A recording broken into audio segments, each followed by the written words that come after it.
పదవులు అనేవి వస్తుంటాయి పోతుంటాయి. I will again go back to the people. నాతో ప్రజలు లేకపోతే కదా నేను భయపడేది. సీఎం కుర్చీ మీద కూర్చోగానే పుట్టిన ఆలోచన కాదు కేసీఆర్ గారికి కాళేశ్వరం. బొట్టు రక్తం ఖర్చు పెట్టి, నా మెదడు ఖర్చు పెట్టి కాళేశ్వరం కడితే కాళేశ్వరం పనికిరాలేదా నీకు? దాని గురించి మాట్లాడే ముఖమా నీ తెలివి పాడుగా? ఎక్కడ కట్టినవా భారతదేశంలో కాళేశ్వరం లాంటి ప్రాజెక్టు?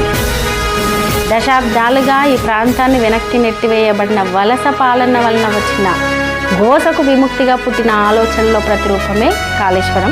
ఇవాళ పెండింగ్ ప్రాజెక్టులన్నింటినీ రన్నింగ్ ప్రాజెక్టులుగా చేసి కాలంతో పోటీ పడుతూ కాళేశ్వరం లాంటి ప్రపంచంలోని అతిపెద్ద లిఫ్ట్ ఇరిగేషన్ కట్టి అద్భుతంగా ముందుకు తీసుకొని పోతా ఉన్నాం. ఈరోజు సీఎం కుర్చీ మీద ఆశతో వచ్చిన వాళ్ళు చేసిన నిందల్ని తట్టుకొని ఒక నిండు కుండల కాళేశ్వరం అబద్ధాన్ని తలదన్నే నిజంగా నిలబడింది. కుల్లా జనం చెప్తారు కదా అధ్యక్ష.